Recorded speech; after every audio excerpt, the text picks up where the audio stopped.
Como 12 fácil. Ué, mano. Como 12 fácil. Aí ele que. Bora sim, bora, meu nobre. Cartoon Network. Acredito que esse canal já fez parte 3, 2, 1, ó, o áudio tá baixo, tô falando baixo porque tá de madrugada aqui, tá bom? Tá bom? Então bora. Tô aqui comendo miojo bolado, mano. Ah, não. Vambora então, meu nobre. Cartoon Network. Acredito que esse canal já fez parte da infância de muita gente por aqui. Eu mesmo passava horas na frente da TV assistindo, e é por esse motivo que eu decidi trazer o iceberg do Canal mesmo. E preferido dessa vez quando era estou com um criança. participante especial aqui nesse vídeo. E aí galera, beleza? Eu sou Kadzilla Khan e muito obrigado Rafa pelo convite para estar participando desse canal top aqui. E fiquem ligados que com certeza o vídeo vai ser muito bom, eu garanto. Bom, antes de começar, como é de costume, eu vou explicar o que é um vídeo de iceberg. Esse formato consiste em uma imagem de iceberg com várias informações, em que as mais conhecidas estão no Manda topo teu e conforme Discord. vai descendo, mais obscuras Depois, vão ser meu as nome. coisas. E é apenas isso, bora pro vídeo. Camada 1. CN City. CN City, ou a famosa Era City, foi a Depois eu quarta era mando do Cartoon games. Network, que começou no dia 14 de junho de Agora eu tô 2004, substituindo a sua antecessora, a Era Powerhouse. Essa era foi nomeada assim por causa de seus bumpers, que eram ambientados Cara, em uma era cidade muito feita em massa, CGI, no qual casou Era muito muito bem com o massa, canal, eu pois lembro naquele disso tempo aí. existiam inúmeros desenhos de diferentes estilos, e Melhor cada época, um com melhor seus época, traços. velho. E a forma em que o CGI da cidade foi Melhor construído época. ficou perfeito para unir eles em apenas um único lugar durante os comerciais. Esses bumpers foram produzidos pela Animal Logic, que pra quem não sabe é um estúdio digital Moleque, australiano. era muito massa você ver os desenhos que você tanto gostava se encontrando, moleque. Esse negócio de crossover era muito massa, velho. Nessa época, com esses desenhos, velho. Era muito massa. De animações e efeitos visuais, sediado na Fox Studios. Isso mesmo, vocês não ouviram errado, essa ambientação foi feita de certa forma na Fox. E foi nessa era que começou a surgir diversos desenhos originais da Cartoon, que vieram a substituir os clássicos do estúdio Hanna-Barbera, além de simplificar sua logomarca. CN Real. Esse foi um antigo bloco de programação da Cartoon Network apresentando um reality show em live action, que passava geralmente às quartas-feiras e aos sábados, e estreou no dia 17 de junho de 2009. O bloco foi criado como uma tentativa frustrada de competir contra a Nickelodeon e a Disney, que estavam lotados de sitcoms como Zoey 101, Manual de Sobrevivência Escolar do Ned, Drake e Josh, iCarly, Caralho. Lizzie McGuire, As Visões da Raven, Eve Stevens, Você não aguenta Zack os olhos. Code, Os Feiticeiros de Waverly Place, Hannah Montana e enfim, muitas séries. Um dos problemas da Cartoon Network trazer um bloco desses para o canal é que perderia totalmente o sentido da palavra cartoon, além das séries terem sido um fracasso e são totalmente desconhecidas. Poucos se lembram dela e tem pouca coisa sobre na Ah, eu internet. lembro um que era massa. Que era um adolescente, né, um moleque, que dava aula. Ele era tão inteligente que ele era professor, ele que dava aula no ensino médio. Muito massa. Aula de ciências, eu lembro. Tem como não, volta amanhã, ô louco. Então, Zod. Posso citar alguma dessas séries aqui pra vocês, como o filme Reanimado, lançado em 2006, e posteriormente virou a série Fora da Cabeça do Jimmy, lançado em 2007. Temos também Bob 6, outro live action nada memorável que praticamente ninguém se importa e não tem quase nada na internet, e foi massacrada pelas críticas, possuindo apenas 6 episódios. Laranja Irritante, esse eu nem preciso falar, acredito que poucos Era massa. gostam desse É programa. massa. Agora melhor. Poucos gostam nada, era massa pra caralho. Era muito massa, velho. Tá maluco. Não vou parar de comer, não. Demorei pra comer os olhos, vou comer agora. A melhorzinha delas foi Level Up, não é nem por ser uma série boa ou algo do tipo, mas sim porque ela tinha um jogo de MMORPG que era muito da hora, pois meio que conectava o universo da série em conjunto com o game. Mas enfim, se não fosse por isso, certeza que poucos também iam gostar dessa série. Final alternativo de Samurai Jack. Bom, trata-se de um final alternativo no jogo Samurai Jack Battle Through Time, lançado em 2020, que aliás é um jogaço, assim como a série que é incrível, tanto a Brabo. história como o visual gráfico. E bom, não quero dar spoilers pra vocês, nem do final da série nem do jogo, então eu vou falar bem por cima mesmo, pra despertar a curiosidade de quem não assistiu. Vou abrir a porta pra minha gata, calma aí.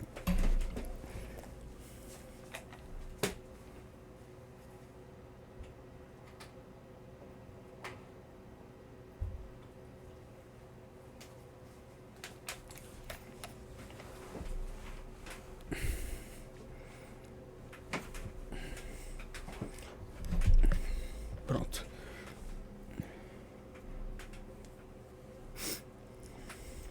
Steel. Nesse final alternativo acontece quase a mesma coisa que na série, a única diferença é que o do jogo é um pouco mais feliz, digamos assim. E para você desbloquear esse final deverá realizar os seguintes passos. O primeiro é encontrar todos os 50 amuletos do Imperador Kamon, que estão espalhados pelos 9 estágios do jogo. Depois de fazer isso, agora vamos para o passo mais óbvio, derrotar o chefão final, que quem já assistiu ou jogou sabe muito bem quem é. E depois disso, voa lá, aparece esse final secreto, que eu acredito que muitos fãs da série adoraram ver essa versão. E eu ouvi dizer que esse final é canônico, mas eu não tenho certeza, então não posso afirmar nada. Mas eu vou dar um palpite sobre, que é de que se realmente isso for verdade, então a série pode possuir linhas do tempo, na qual essa foi uma das possibilidades que aconteceu em outra realidade. Bom, é apenas um palpite sem certeza de nada, então é isso. O Whoop S. Steel foi a primeira aparição das meninas superpoderosas. Esse foi um projeto em que Craig McCracken fez enquanto estava na faculdade em 1986. Ele enviou o projeto para a Cartoon Network, que mudou o nome para o Whoop S, pois ele considerava bem inadequado, e quem entende um pouco de inglês sabe o que significa. Então, a Cartoon Network não se mostrou interessada na Whoop S Girl e só continuou com o projeto depois de 3 episódios pilotos produzidos. E também, eles mudaram algumas coisas na aparência dos personagens. O professor Otônio, por exemplo, sofreu uma mudança drástica se for comparar.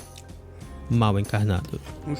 Evil Concorn, ou Mal Encarnado, é uma série de desenho animado que foi produzida pela Cartoon Network entre os anos de 2003 a 2004 e foi criado por Maxwell Atoms, o mesmo criador de As Terríveis Aventuras de Billy Mandy. O desenho conta a história do maligno milionário Acton Concorn, que era um cérebro que ficava conservado numa espécie de vidro em cima de um urso roxo e que ele sempre teve como seu maior objetivo conquistar o mundo. A série até que no começo não foi tão mal, mas se for comparar com Billy Mandy, eu acho que é bem óbvio a escolha da maioria. E como a série depois de pouco tempo já estava com vários problemas, e um deles era a rejeição do público, o criador escutou a galera e o show foi cancelado com apenas 13 sequências de episódios, e ele focou mais nas terríveis aventuras de Billy Mandy, mas ainda assim a ideia de Mal Encarnado não foi deixada totalmente de lado, pois eles apareciam de forma recorrente em Billy Mandy, principalmente o General Scar, que quase sempre estava por lá. Watch a Cartoon. Watch a Cartoon, show ou desenhos incríveis. O show, como era conhecido no Brasil, foi um bloco que foi produzido entre 1995 e 1997 pela Cartoon Network e pela Hanna-Barbera. Nele eram exibidos curtas de desenhos animados no mesmo formato que o programa Oh Yeah, Cartoons da Nickelodeon. E na produção dos mesmos foram que saíram vários desenhos que hoje são clássicos da Cartoon, como Coragem, O Cão Covarde, Johnny Bravo, Meninas Superpoderosas, Laboratório de Dexter e muitos outros. E por isso, acabou surgindo o famoso bloco Cartoon Cartoons. O bloco teve originalmente 48 curtas e depois foram adicionados a eles alguns curtas que participaram até mesmo de um concurso pela internet e pelo celular realizado pela Cartoon Network. Exibições censuradas da Hanna-Barbera. No início dos anos 90, o estúdio Hanna-Barbera foi comprado pela Turner, que é a criadora do Cartoon Network. O intuito da compra foi de usar seus milhares de desenhos produzidos no novo canal deles, em que o foco era transmitir 24 horas de animações. Porém, para isso eles precisavam de animações, então ganharam um bom tempo com isso, até produzirem seus próprios... Vocês têm noção que eu vivi nessa época, moleque? Aqui no Brasil, na minha geração, mané, isso era um negócio de explodir cabeça, velho.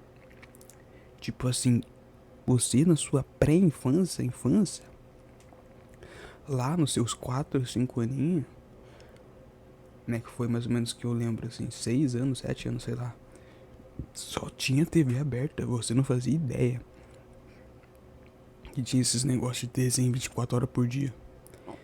Aí, pô, você tinha que esperar de manhã pra poder ver desenho, e seu sonho era, pô, queria poder ver o desenho a hora que eu quiser, o dia inteiro. Aí, pô, a sensação de receber em casa um bagulhinho, sei lá, de Sky, de GVT, que seja, que passava um canal que era 24 horas de desenho, moleque, era de explodir cabeça, moleque, tu ficava doido.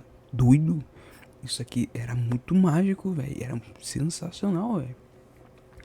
Eu assistia 24 horas por dia, velho.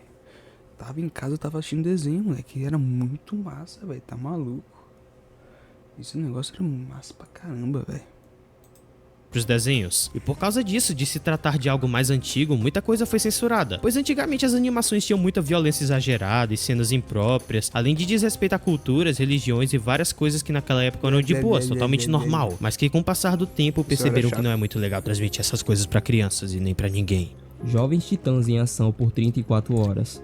Em novembro de 2019... Hoje não transmite, o mundo tá pior. Ué. E mais especificamente, entre os dias 25 a 27, o Cartoon Network Esse fez uma foi maratona engraçado, né? chamada Teen Titans Go 3-Day Beast Boy Party, na qual o próprio nome já se refere a uma maratona inteira de 3 dias inteiros passando o desenho. A grade não tinha mais nada com exceção do Adult Swim, que foi o único a não ser afetado, e isso durou das 6 da manhã do dia 25 até as 5h30 do dia 27. Shared Time Slots. Esse tópico trata-se de um intervalo de tempo compartilhado. Era uma prática que o Cartoon Network costumava fazer, que envolvia ter 2 programas compartilhando o mesmo intervalo de Eu acho que aqui no Brasil não tinha esse negócio de Adult Swim. Nunca teve. Não lembro. Eu ficava assistindo até 1, 2, 3 horas da manhã. E o que passava era a Flapjack. Adult Swim do Brasil. Nada que eu lembre. Nada. Ou era uma época muito mais antiga que a minha. tempo de 30 minutos. Eu vou exemplificar para ficar mais fácil de... O tópico trata-se de um intervalo de tempo compartilhado. Era uma prática que o Cartoon Network costumava fazer, que envolvia ter 2 programas compartilhando o mesmo intervalo de tempo de 30 minutos. Eu vou exemplificar para ficar mais fácil de entender. Como eu havia dito no tópico de Mal Encarnado, o desenho teve apenas 13 sequências de episódios. Essas sequências que me refiro são Shared Time Slots, pois ao invés de ser um episódio completo de 30 minutos, era uma variação de 2 a 3 episódios mais curtos nesse período. E de acordo com a Wikipédia de Mal Encarnado, episódio 1A, 1B e 1C, por exemplo. E os melhores desenhos para se usar nesse exemplo são As Terríveis Aventuras de Billy Mandy e Mal Encarnado, Meninas Superpoderosas e Super Amigos, Laboratório de Dexter e Disque M para Macaco. Camada 2. Censura na Austrália. A Austrália é um país conhecido por censurar muitas coisas, livros, desenhos, filmes e séries. Se fosse a Enfim, China ou o todos Brasil, eles né? censuram praticamente. E no Cartoon Network, o desenho que mais sofreu com isso, sem dúvidas, foi o Hora de Aventura, que teve muitos episódios cortados, títulos alterados, enfim, muita coisa cortada. E outro desenho que também sofreu bastante com isso foi o Apenas um Show, com muitas cenas cortadas, chegando a somar quase 1 hora de cortes em episódios. Rude Removal. Removedor de Grosserias exemplo, foi um velho. episódio que era pra ter ido ao ar sendo da 2ª temporada de Laboratório de Dexter, em 1997. Porém, tinha um leve probleminha nele, que fez o mesmo ser banido. O episódio estava lotado de palavrões, porém em sua primeira versão ele possuía o bip nas falas. O episódio era o seguinte: Dexter e Didi são acidentalmente divididos em 2 pares, por uma máquina chamada de removedor de grosserias. E um par era educado, puro e do bem, e o outro era rude, extremamente grosseiro e do mal. Só que como vocês já devem imaginar, não ia ser uma boa ideia transmitir algo desse nível para crianças, pois os pais iam ficar furiosos e ia dar um problemão pro Cartoon. Então o episódio ficou banido por um longo tempo, chegando até a ser transmitido em convenções e alguns eventos bem raramente. Mas o Cartoon se pronunciou no Twitter e o conteúdo foi upado no canal do YouTube e no site do Adult Swim no dia 22 de janeiro de 2013. Porém hoje em dia não está mais disponível oficialmente, mas é de fácil acesso esse episódio no YouTube e tem legendas BRs do mesmo se vocês quiserem ver, além dos palavrões estarem sem censura. Oh, what do you think, Dexter? I think it tastes like shit. Gigante de Ferro por 24 horas. No dia 2 a 3 de julho de 2002, a partir das 7 horas, foi ao ar uma maratona de 24 horas do filme Gigante de Ferro, filme que foi lançado em 1999, mas não teve o Esse filme aqui até pode ser bom, mas é chato pra um caralho. Eu assisti e achei chato pra caramba. sucesso merecido nos cinemas. E então, com essa maratona, o Cartoon Network decidiu dar espaço para reprisar o filme por 24 horas no canal, e fazendo os cálculos, o filme tem 1h30, então ele foi exibido aproximadamente 16 vezes durante esse tempo, e a maratona foi ao ar novamente dos dias 28 a 29 de novembro de 2003, a partir das 19 horas de novo. Filmes de cinema cancelados. O Cartoon Network teve vários filmes de seus desenhos que foram transmitidos no canal. Posso citar alguns exemplos, como o filme das Meninas Superpoderosas, Tom e Jerry, os milhares de filmes do Scooby-Doo, Ben 10, aquele crossover épico de KND e Billy O Mandy. filme de Tom e Jerry é massa, velho. Até os de Ben 10. Massa.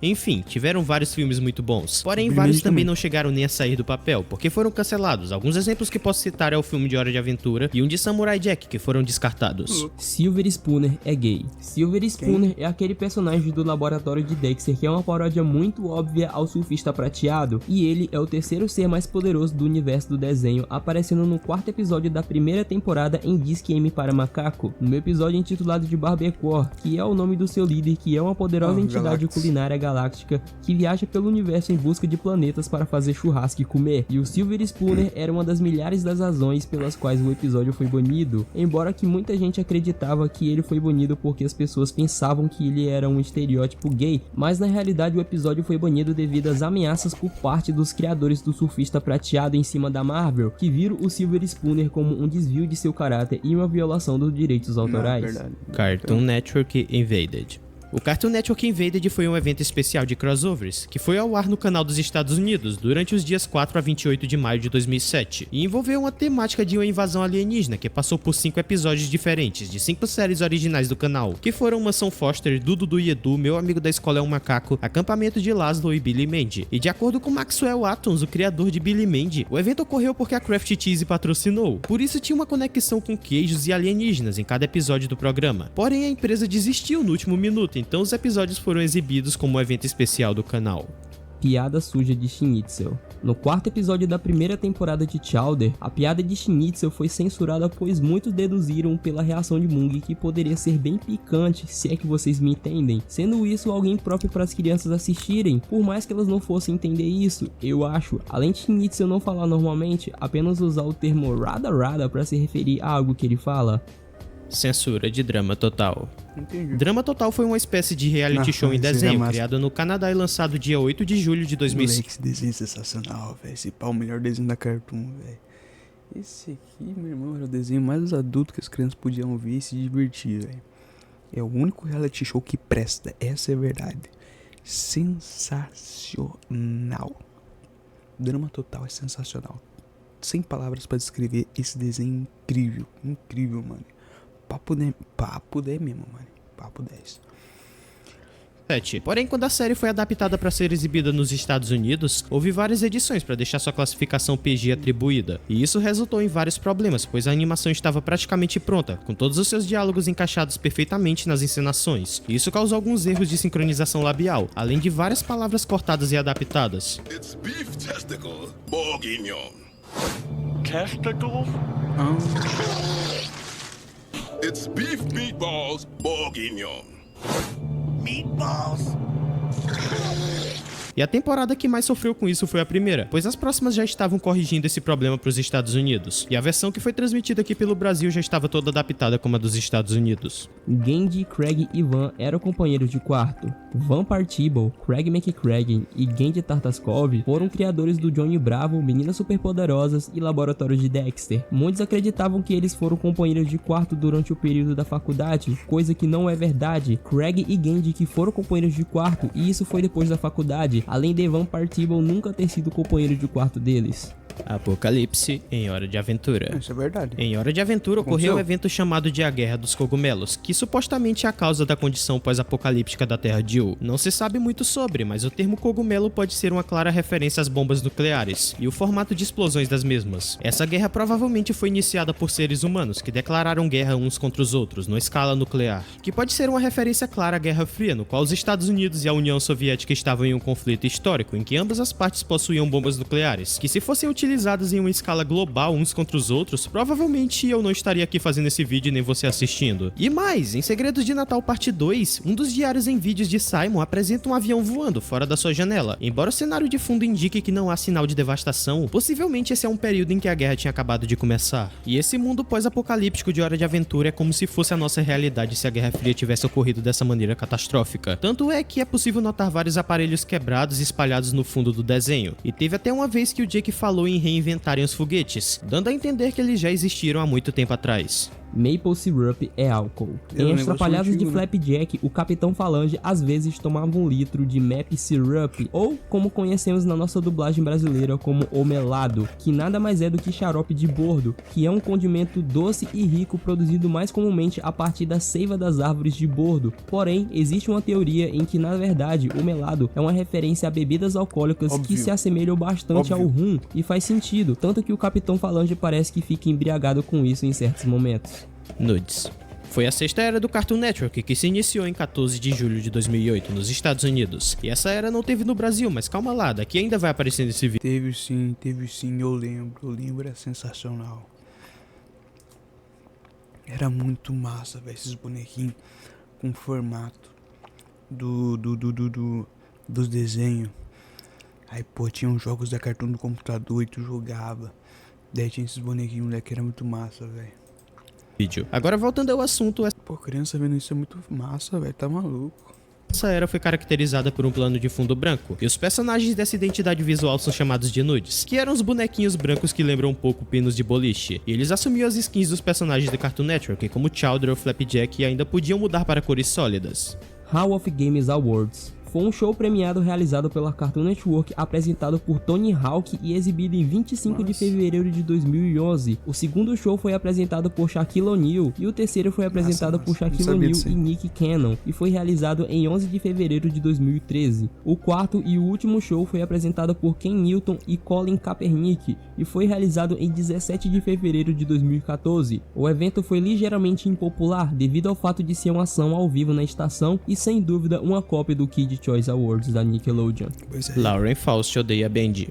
No terceiro episódio da segunda temporada de Mansão Foster para Amigos Imaginários, intitulado de Todos Sabem Que Foi o Bendy, aparece um novo amigo imaginário na mansão, que foi colocado para adoção. E ele é um vândalo, pois ele mal chega no local e já vai quebrando as coisas e pichando tudo, no intuito de ferrar os outros amigos imaginários. Coisa que dá certo, e ele sempre sai na vantagem em comparação com os outros. Mas a animadora e escritora Lauren Faust, que é casada com Craig McCracken, o criador da série... Parece a guria do desenho, velho. Arrependi muito do episódio ter saído assim, e isso fez ela criar um ódio com esse personagem, que até que é bem compreensivo. Ela chegou até mesmo a se pronunciar no Twitter, dizendo que originalmente a história seria apresentada com um homem de 30 anos fingindo ser um amigo imaginário, mas pediram pra mudar e torná-lo um adolescente, para que fosse mais identificável para as crianças, e isso foi totalmente arruinado. Ela disse que não tem desculpa para o Bendy e lamenta muito pessoalmente. Amigos da Justiça. Os Amigos da Justiça são um grupo de super-heróis que existem no universo de laboratório de Dexter, que salva o mundo das trevas do mal, e são uma subsérie assim como Disque M para Macaco, e eles também são uma clara referência aos Vingadores da Marvel, e é nítida a semelhança e inspiração que o criador tem, e os seus personagens eram Major Glória, o líder da equipe, super confiante e orgulhoso, considerado o super-herói principal e mais amado dos Estados Unidos, e ele é baseado no Capitão América. Valhallen, ele é uma mistura de Thor e Van Halen, ele é um super-herói muito doidão e sua maior paixão é guitarra, que também serve como instrumento de combate. Krunk, um super-herói desajeitado, meio burro e infantil, mas é divertido e tem uma força incrível e é baseado no Hulk. Firebreaker. O Lança-Fogo, como é conhecido no Brasil, é um telefilme em que o Cartoon Network estreia sua primeira produção em CGI, que estreou nos Estados Unidos. Moleque, esse aqui eu gostava pra caraca, velho, tá maluco. Quando passava, eu ficava doido. Ele tocava um rockzão. Aí, pô, na tela, assim, no final aparecia mó demonhão enorme. Aí o moleque pegava e enfrentava o demonhão, velho, na porrada. Aí tinha uns tanques de guerra, moleque, que eu achava muito massa, velho. Era muito doido. O moleque cuspia fogo. Caraca, e eu sempre achei muito massa esse desenho, velho. Quando passava, eu ficava doido quando eu vi isso aí, velho. Isso aí foi o que? 2014 que passava? Sei lá, 13.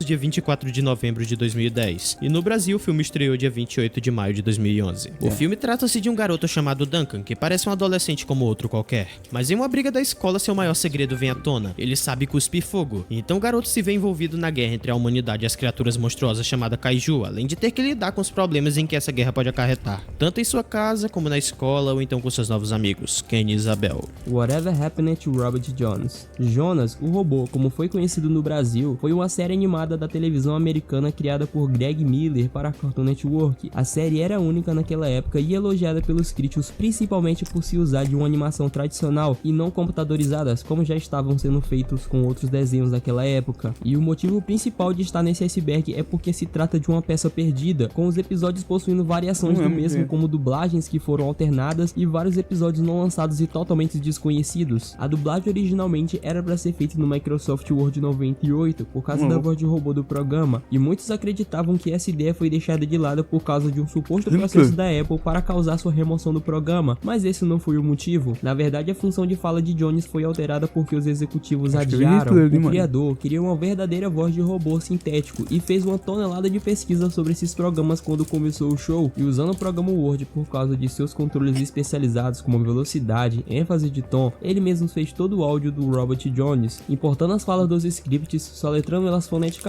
para acertá-las e ajustando o tom e outros pós-processamentos para acertar a atuação. Mas depois dos primeiros episódios, os executivos ficaram assustados com o quão esquisita essa voz era e pediram uma voz mais Hollywood. Então, a voz automatizada de Robert Jones foi descartada e substituída por um verdadeiro ator de voz infantil, Bob Block. Além disso, teve questões de censura, como um dos episódios que teve uma nova edição menor cobrindo uma pequena versão de Kick-Ass para apenas Kick, obviamente por causa de pequenos palavrões em um programa de TV infantil.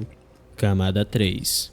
Puro Osso é um escravo. Esse tópico é bem interessante, pois eu acredito que todos que assistiram Billy Mandy já notaram a forma como o Puro Osso é tratado, e as coisas absurdas que ele tem que fazer mesmo contra sua vontade. E a razão disso é porque ele perdeu uma aposta no primeiro episódio, quando encontra-se com os protagonistas ao ir ceifar a alma do hamster do Billy, porém a Mandy não deixa que isso aconteça, e desafia o Puro Osso a um jogo de limbo, no qual se eles ganhassem ficariam com o hamster, e Puro Osso se tornaria amigo deles para sempre. E se Puro Osso ganhasse, ficaria com a alma do hamster. Mas felizmente, ou infelizmente para o Puro Osso, eles ganham e ele praticamente se torna um tipo de escravo deles aos poucos, porque ele tem que realizar praticamente tudo que eles pedem sem questionar.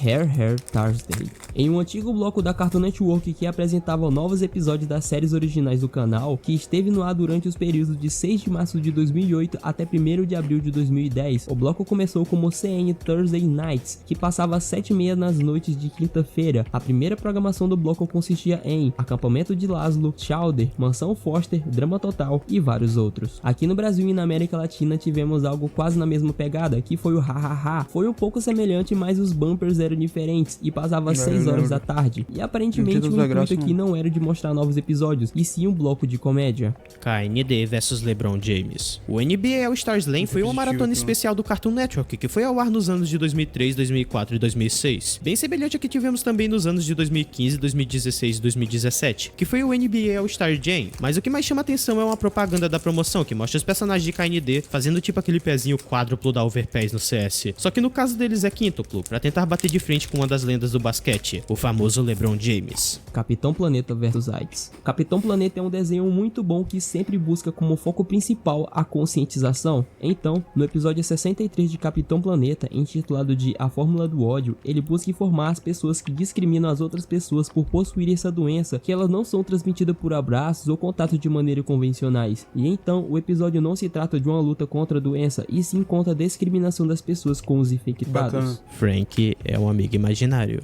Em 2014, criaram a teoria de que na verdade Frank Foster talvez fosse um amigo imaginário, fruto da imaginação de Madame Foster. Tanto é que elas são muito semelhantes, e por causa disso teorizam de que ela na verdade não fosse um ser humano real, e sim uma versão mais jovem imaginada pela Madame Foster. E o embasamento principal da teoria são as roupas, apenas isso. Mas até o próprio Craig McCracken desmentiu isso no Twitter, por causa da repercussão. Bacana. E ele apenas falou que não, Frank é real e pronto, não é um amigo imaginário.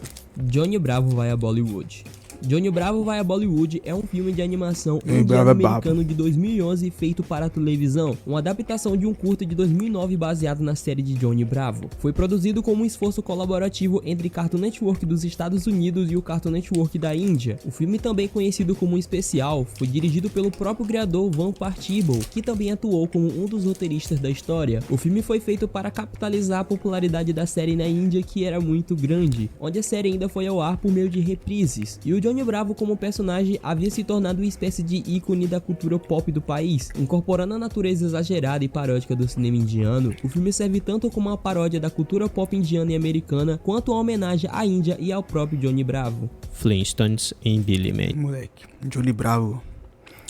Foi com o Johnny Bravo que eu aprendi o que é ser Sigma pela primeira vez. Não vou esquecer até hoje, moleque. O episódio inteiro, mano. O maluco como fortão, sempre, né? Mas assim, pô, ele tentando pegar a mina, que não sei o que. Aí sei lá, não sei se a mina rejeita ele. Aí na hora que a mina quer, ele olha pra ela e fala: ah é, você me quer? Olha aqui pros meus músculos. Pá. Moleque, eu achei aquilo sensacional, velho. Comecei a dar muita risada, bicho. Aí o episódio acabou, bem aí. Muito bom. Americana, quanto a homenagem à Índia e ao próprio Johnny Bravo. Flintstones em Billy Mandy. Nas terríveis aventuras de Billy Mandy tem uma aparição de Fred Flintstone, quando Billy descobre Fred congelado em seu quintal e decide poupá-lo de puro osso, após ele ameaçar de ceifar ele. E então Billy decide mantê-lo como um animal de estimação e o chama de Jake Steel. Esse é um episódio muito legal e até que não é tão raro de acontecer esses crossovers, principalmente incluindo clássicos da Hanna-Barbera. A depressão. foi o 37º episódio da terceira temporada do Incrível Mundo de Gumball. O episódio chama muita atenção por se tratar de um assunto muito sério que é a depressão. O episódio começa com Gumball levantando infeliz com muito mau humor e ele acaba ficando muito irritado e grita com sua família para ir embora e deixar ele em paz. Então, de repente, Gumball vê que sua família desapareceu, juntamente com todas as pessoas de Elmore. E em seguida, uma escuridão sombria começa a tomar conta da cidade e ele tenta fugir e depois ela acaba. E o que aconteceu é que ele estava tendo alucinações. Mas a curiosidade desse tópico é que, de acordo com Ben Boquelete, esse episódio foi submetido a uma reescrita considerável, porque o projeto inicial foi considerado excessivamente sombrio. Me veja, me sinta, Gnomo. Esse é considerado o episódio mais raro de Meninas Superpoderosas. Ele acabou sendo banido e nunca foi ao ar nos Estados Unidos e também em quase nenhuma parte do mundo. O motivo? Uma crítica à maldade e guerras, o que fez com que ele fosse banido. Porém, por motivos desconhecidos, ele foi dublado e exibido no Brasil, e isso diversas vezes, tanto é que eu lembro de já ter visto esse episódio passando quando era criança. E ele passou tanto no SBT como no Cartoon Network, e por alguma razão ele foi exibido novamente em todo o mundo depois de vários anos, chegando até mesmo a ser vazado em um DVD. Kit Bobo foi um curta criado para a Cartoon Network que estreou no Cartoon Fridays em 17 de agosto de 2001 como um dos 10 competidores para Big Pikachu do canal, e o vencedor se tornaria o próximo Cartoon. Bem, o desenho não ganhou e ficou meio que esquecido, mas ele é bem interessante, que é a história de um gato antropomórfico que quer provar que ele é legal comprando um telefone novo, mas infelizmente ele não parece estar recebendo muitas chamadas importantes, reduzindo assim o seu fator de frieza. Então ele começa a falsificar as chamadas recebidas e é apenas uma questão de tempo até que todos percebam que isso é uma farsa. O gorro de Dudu. Se você já assistiu Dudu e Edu, sabe que o Dudu a série inteira usa um gorro e nunca podemos ver de fato como é seu cabelo, porém ele aparece um pouco embaixo do gorro. Então por causa disso os fãs criaram a teoria de que na verdade ele estava ficando quase careca devido a uma quimioterapia, mas essa teoria começa a fazer até que um pouco de sentido quando somos apresentados ao Dudu sem seu gorro em uma imagem de um joguinho em flash, e nessa foto percebemos nitidamente que o seu cabelo é somente alguns fiapos, parece até um pouco do Cebolinha da Turma da Mônica. Mas também essa teoria tem variações, pois muitos acreditam que os cabelos dele estavam ficando muito longos e que seus pais cortaram, mas fizeram besteira, e então ele teve que usar esse gorro para esconder. Mas são apenas teorias e o motivo real acho que nunca vamos saber. Steve Pitts está pelado. Essa foi uma ideia ridícula que surgiu em uma postagem no Reddit, na qual algum usuário de mente poluída comparou o queijo derretido de Steve Pizza com os órgãos genitais masculinos. Então criaram essa teoria maluca de que o personagem estava peladão. Era um bloco de programação extremamente infantil para crianças da pré-escola, que estreou em meados de 2005 e terminou no início de 2006. E foi o segundo bloco de programação infantil apresentado no canal, depois de Small World. Passava até Peppa Pig, mano. E tá bem na cara que o objetivo era de competir com os canais concorrentes, que eram a Nick e a Disney, com sua programação infantil que passava pelas manhãs. Titio avô é Jesus. Bom, não foi possível achar nada concreto sobre, mas essa teoria surgiu com o crossover de Steve Universo, e os comentários eram de que ele na verdade era um ser onipotente e o titio avô de todos na Terra, muito parecido com a forma de como um deus é conhecido, como o Pai. É bastante viajada essa teoria e não faz sentido, e todos os comentários feitos nas wikis e no Reddit parece que não são sérios. Isso é ser herege, velho.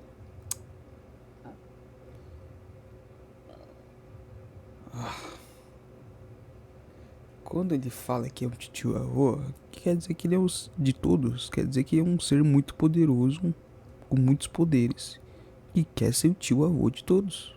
E é isso. E é isso, e pronto, acabou. Pô, velho, esse cara quer ser herege em tudo quanto é lugar, velho.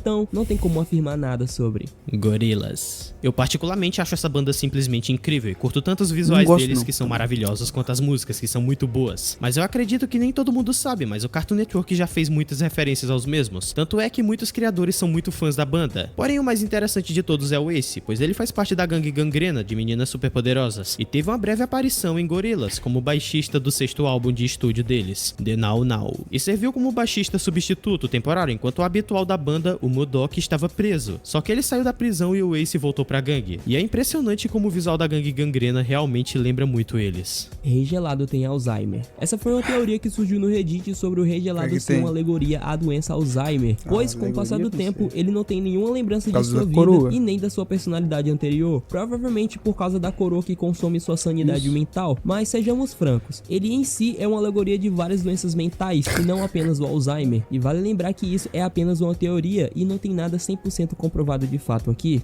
Desenvolvedores de jogos em Flash não credenciados. Se você for um pouco mais velho, assim como eu, que tenho 19 anos, com certeza vai se lembrar do maravilhoso e incrível site do Cartoon Network, no qual eu passava meu dia inteiro jogando lá. Porém, houveram alguns rumores de que, na verdade, alguns desses desenvolvedores não eram credenciados. Moleque, era muito massa, velho. Nossa, como eu joguei, velho. Tinha um joguinho, moleque, dos Toons, né, dos bonequinhos, que eu não podia jogar porque o PC não rodava, começava a travar, velho. Ah, era meu sonho jogar aquilo lá, velho. Papo 10.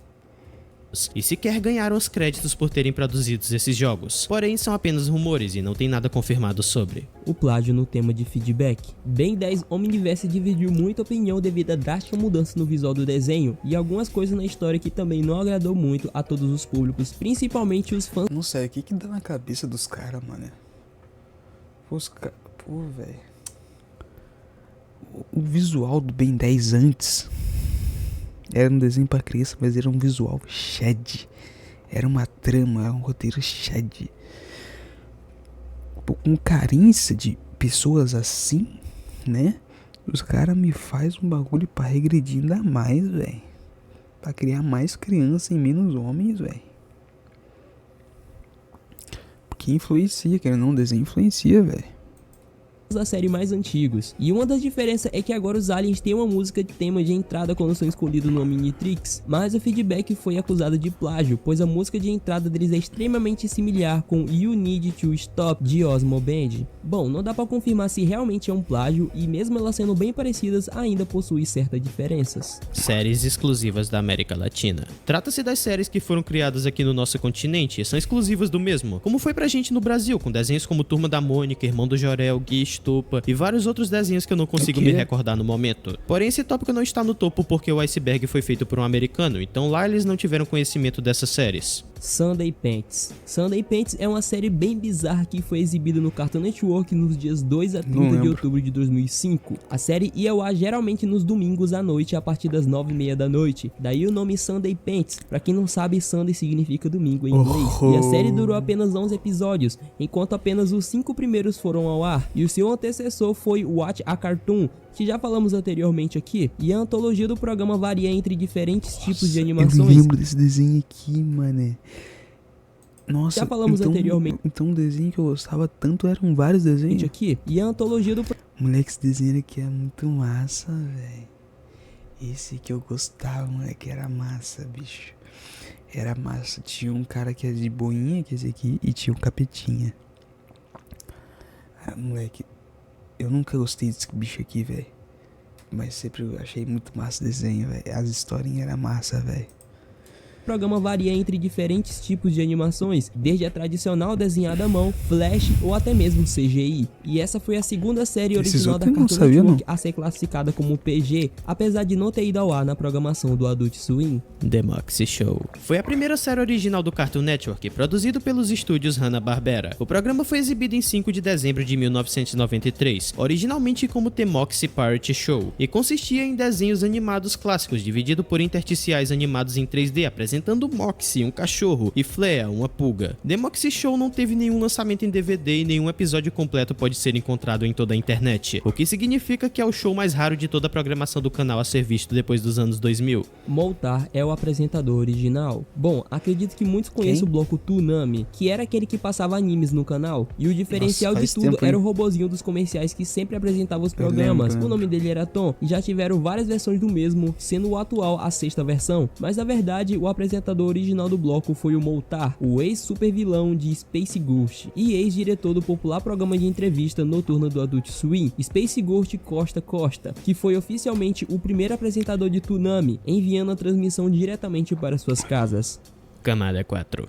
Casa na árvore de $1 milhão de KND. Nas festas de fim de ano de 2003, o Cartoon Network estava fazendo uma promoção com uma loja virtual que estava vendendo vários itens de acordo com seus desenhos e seus respectivos preços. Porém, um deles chamou muita atenção exatamente por causa do preço, que era um absurdo, mas nem tanto, porque também era muito maneiro, que era a casa na árvore de KND na vida real, que custava fucking $1 milhão para ser construída, coisa que não deu muito certo, né? Acho que ninguém foi ousado o suficiente para comprar isso. Então ficamos apenas com a imagem CGI dela mesma. Elmore é a Matrix. Essa é uma teoria que diz que Elmore está dentro de uma simulação de computador, o que faz até pra bastante caramba. sentido, principalmente no episódio Void, que é o exemplo perfeito pra dar embasamento maior nessa teoria, pois no episódio mostra um mundo escondido e cheio de bugs, glitches e coisas descartadas, tipo no Nossa, GTA faz San muito Andreas, onde os sentido, ambientes adentráveis estão jogados no Void do jogo, uns em cima do outro, porém ninguém percebe porque está escondido e não dá pra acessar por meios normais. Cartoon Network Faz sentido invadiu pra a caramba. Nickelodeon. Bom, acredito que não seja novidade pra ninguém que os dois canais são esse Globo concorrentes. me falou E antigamente essa rivalidade era ainda maior, com um canal farpando o outro. Mas o Cartoon Network teve uma sacada de mestre quando ele supostamente invadiu a Nickelodeon passando anúncio induzindo as pessoas a trocarem de canal. Mas o que O que aconteceu foi o vocês seguinte... preferiam? Cartoon Network ou Nickelodeon? Eu sempre preferi o Cartoon. Nickelodeon só gostava do iCarly e do... Acho que passava na Nickelodeon, não, iCarly. E o Bob Esponja, de resto. Ele não foi diretamente na matriz da Nickelodeon pedir pra passar esse anúncio, porque era óbvio que iriam recusar, ia ser uma baita de uma vergonha pro Cartoon. Então eles anunciaram nos canais regionais da Nickelodeon, que são afiliados do canal em um determinado local. Então era bem mais fácil de anunciar e também mais barato, e esse foi o resumo de como eles invadiram. Hurry up! We're not even supposed to be on this channel! Cartoon Network is. Ooh, hey, pretty mama. Johnny! Oh, the Cartoon Network's got this thing right. It's called Cartoon Fridays, and we're on it. Hurry up! Okay! These are our shows. All your favorite cartoons back to back, with a new episode every Friday. They're on Fridays at 7, over on Cartoon Network. You might like to switch over there now. Somebody's coming! We'll see you over there. Hey! Oh, dear. Cartoon Institute. Em 2008 foi criado um projeto chamado Cartoon Institute, no qual o objetivo era de criar curtas com total liberdade criativa por parte dos escritores, no qual a ideia era quase a mesma do Watch a Cartoon e do Cartoon, e foi responsável por apresentar o magnífico desenho Apenas um Show e alguns outros também. Massa, Bowled Over. Esse era um jogo de boliche de Dudu e Edu, que foi lançado em 2003, quando o Cartoon Network disponibilizou os jogos para download em seu site, que tinha o nome de Power Play, no qual alguns jogos podiam ser comprados e outros baixados gratuitamente, e era bem semelhante ao concorrente, Nick Arcade. Cyborg não é jovem. Trata-se de uma teoria que surgiu na internet dizendo que o Cyborg não pode pertencer aos Jovens Titãs porque ele já tem mais de 20 anos, e para fazer parte do grupo ele precisava ser um adolescente, mas de acordo com a página do fandom de Teen Titans, ele tem 18 anos, ou seja, ele ainda está em uma fase de transição para a vida adulta. Pô, não sabia dessa não, velho. Pra mim, Jovens Titãs era de 20 a 30. Aí os Liga da Justiça que era 30 a mais, tá ligado? Eu louco, não sabia disso não. Tom está morto.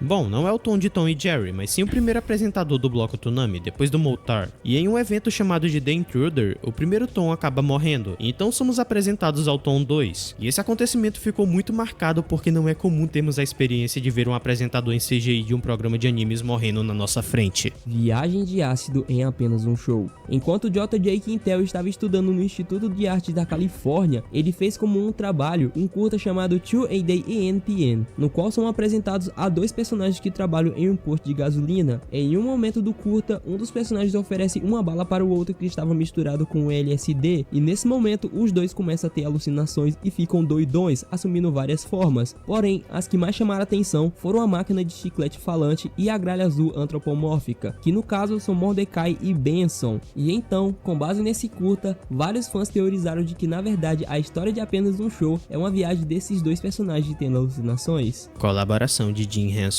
Jim Henson foi o criador de Muppets, aqueles fantoches que praticamente todo mundo conhece, mas poucos sabem que o Cartoon Network já colaborou com o mesmo em uma série própria do canal. Big Bang era um live action pré-escolar apresentado com fantoche, o mesmo que foi criado por Jim em uma colaboração com o canal, além de haver outros projetos junto com ele, que foram descartados no canal, com alguns sendo cogitados a passar no Toonami. Fusion Fall é canônico. Esse foi um jogo muito memorável e incrível de MMO que surgiu em 2009, que infelizmente acabou, mas teve uma fanbase muito sólida e uma comunidade que está viva até hoje. No jogo você podia criar um personagem personalizado e tinha praticamente todos os personagens da Cartoon lutando contra uma invasão alienígena para salvar a Terra. E muitos teorizavam dessa história ser canônica, que não tem como afirmar, e na maioria dos sites dizem que ela não é canônica. E realmente essa é a teoria viajada e não faz tanto sentido assim. Dudu e Edu estão mortos. Esse tópico foi feito com base de uma teoria que eu encontrei no subreddit Fan Theories, no qual fala que Dudu e Edu estão mortos e que a rua onde eles eles vivem, que é parecida com a Grove Street, na verdade é um purgatório. E como sempre, todas as mídias tendo uma teoria de purgatório, realmente não pode faltar. E até que faz um pouco de sentido pelo seguinte fato: todos os personagens aparentam representar um período diferente da história americana, como Rolf sendo um fazendeiro imigrante do início dos anos 1900, que possivelmente foi morto por algum animal, ou então Jimmy, que era um garoto pobre e solitário da década de 1920, que morreu de uma doença para a qual sua família não tinha condições de pagar um tratamento, e o Edu sendo um vigarista dos anos 30, que tentava ganhar dinheiro rápido e fácil, e possivelmente se afogou fugindo de um bando de crianças que ele enganou. Bom, eu não vou descrever tudo, mas vou colocar as fontes na descrição para quem quiser ler com mais detalhes depois. Convulsões em The Problem Solvers. Quando as promoções do desenho foram a público, muitas pessoas ficaram preocupadas, pois ele era muito colorido e não muito agradável aos olhos, lembrando bastante o episódio do Porygon do Pokémon, que foi banido por haver uma sequência muito rápida de cores piscando, que chegou até mesmo a causar ataques epiléticos em crianças no Japão. Mas bem, o provável motivo dos ataques não foram em si as cores, mas sim elas piscando exageradamente rápido na tela. Então, não tivemos nenhum caso de ataques epiléticos confirmados em The Problem Solvers, embora o desenho não seja nem um pouco agradável à vista.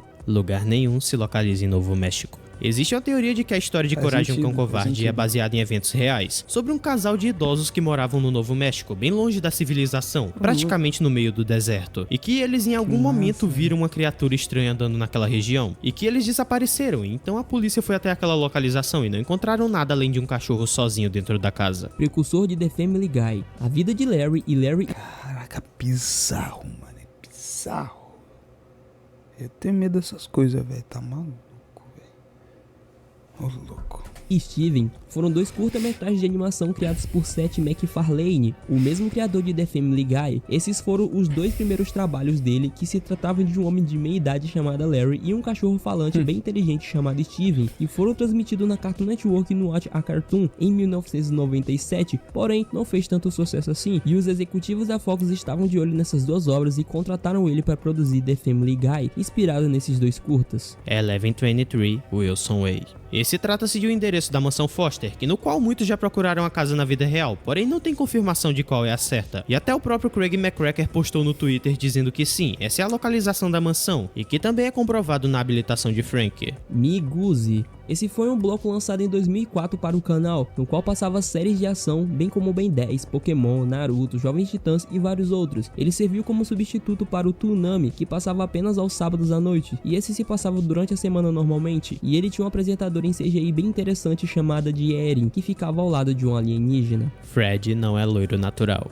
Eu não achei quase nada sobre isso, então as informações que eu vou passar agora eu não tenho certeza nenhuma do que eu tô falando, ok? É tudo com base no que eu encontrei na internet. E é o seguinte, desde quando Scooby-Doo foi criado, o Fred tinha cabelos loiros, tanto nas animações como nos filmes de live action. Mas no Scooby-Doo, o mistério começa de 2009 e o Fred magicamente tem cabelos castanhos. Porém, em uma cena perdida que eu não consegui encontrar do filme de 2002, supostamente aparece o Fred tingindo os cabelos. Mas em O Pequeno Scooby-Doo, que é canônico de acordo com o site que eu achei comentando sobre, o Fred já era loiro, e ele era uma criancinha, no qual mostra que é bem provável ele naquela idade tingir os cabelos regularmente. JBVO foi um spin-off de Johnny Bravo, na qual o mesmo era um apresentador que recebia os pedidos dos espectadores sobre quais desenhos iriam lá, e às vezes ao lado de alguns convidados. E ele foi bem parecido com The Moxie Show, porém, infelizmente, o programa não deu certo e fracassou igualmente durante um pouco mais de um ano. Johnny. Esse foi um antigo bloco de programação no qual passava apenas Johnny Bravo e Johnny Test durante uma hora. Por isso o nome Johnny é autoexplicativo. Camada 5.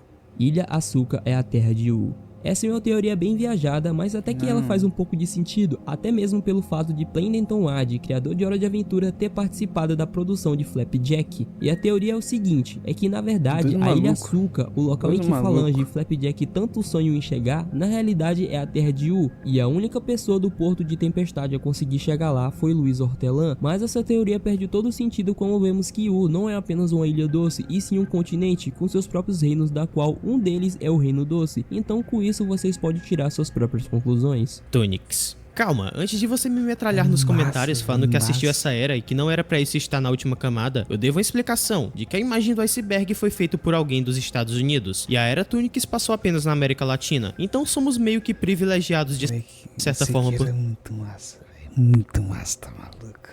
Só quem viveu sabe, só quem viveu isso aqui sabe. Muito massa, mano.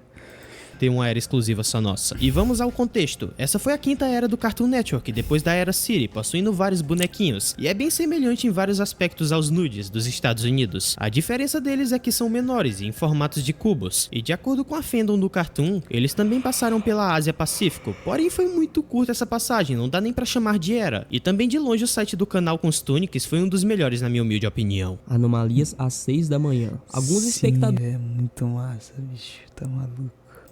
do canal relataram Moleque, Tunics Muito curta essa passagem, não dá nem pra chamar de era. E também de longe o site era muito massa. Nossa, só quem viveu. Comenta aí se você já viveu essa era Tunics, velho. Pô, joguinhos, mano. Caraca, as propagandas, velho. Os desenhos. Os filmes que ia passar no Cine Cartoon, cara. Daí tinha uns bonequinhos no cinema. Aí os outros eram as pipoquinhas. Aí o outro era não sei o que. Aí tinha uns desenhinhos com os Tunics, velho. Era muito massa, bicho. Era massa, era... Nossa.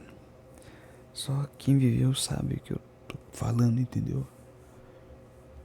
Cara, era muito massa, bicho. do canal com os Tunics foi um dos melhores na minha humilde opinião. Anomalias às 6 da manhã. Alguns espectadores do canal relataram que pós o término da programação do Adult Swim, mais especificamente às 6 da manhã, o canal sofria várias anomalias, que na verdade eram apenas bugs e glitches na imagem dos bumpers do canal. Não tem nada demais, porém o mistério é de que não tem nada realmente comprovado sobre, não tem evidências reais na internet, apenas recriações das anomalias. Chowder se passa na mitologia grega. Sem dúvidas essa é a teoria que mais faz sentido nesse iceberg, porque realmente temos muitas referências à mitologia grega nos episódios, principalmente o Hank, que é um gigante que sustenta a cidade de Marzipan, que é uma clara referência a Atlas, um dos titãs que, amando de Zeus, deverá sustentar os céus para sempre. Envy Awards foi manipulado. Esse foi um evento de prêmios que ocorreu em 2002 no canal, no qual buscava premiar os desenhos em diferentes categorias, bem semelhante ao Oscar, com a diferença de que os votos eram feitos pelos espectadores, e o evento causou muita polêmica exatamente por esse motivo, que no qual muitos acreditavam de que o resultado já estava definido há muito tempo e que o voto da galera não fez a mínima diferença, mas infelizmente não tem tanta informação sobre e então não tem como afirmar nada com total certeza. Simpsons no Cartoon Network. Em 2006, no Cartoon Network das Filipinas era transmitido os Simpsons no canal daquela região, coisa que acredito que quase ninguém saiba que já aconteceu, já que os direitos na época pertenciam à Fox, que agora é da Disney, e o mais engraçado é que não passava no Adult Swim, e os episódios de Halloween não tinham nenhuma censura, passava numa boa com cenas de morte, sangue e coisas horripilantes. Mas há um porém nisso tudo, esses bumpers talvez possam ser falsos e feitos por fãs, algo que eu quero muito acreditar que não, mas há essa possibilidade devido à falta de evidências. E por mais que eles sejam incrivelmente bem feitos e inconvincentes, o Cartoon nunca se pronunciou sobre, então praticamente trata-se de uma lost media. Cara, isso aqui, mano, esse iceberg do Cartoon, acho que podia ter bastante coisa a mais, velho. Papo 10, velho. Tipo, fazer 1h30 sem meme. Eu acho que podia colocar bem mais coisa obscura, porque tem, eu lembro que tem cada coisa obscura, mano, do Cartoon, velho. Sem meme, velho. Dá pra fazer 1h30 tranquilo, por causa dessas coisas a mais aí, entendeu? De coisa obscura. Pô, mano, tá maluco, velho. Pois é, tenho isso em mente, velho. Mas é isso. Eu assisti Cartoon pra caramba, eu curti pra caramba, mano. Cartoon pra mim foi o melhor canal de desenho que teve na minha época, pelo menos. Hoje tá uma vergonha, se não me engano. Acho que até fechou lá, sei lá. Enfim. Sei que na minha época era muito massa, velho. Não sei se tinha canal de desenho melhor que Cartoon Network, que eu lembro não, velho. Sei que, ó, 2005 a 2015, tá? Vamos exagerar, 2015. Já tô passando o ponto, devia ser até 2014, sei lá. Foi a melhor época, velho. Melhor época. Sem meme. 2005, 2014. Sem meme. Mas é isso, espero que tenham gostado.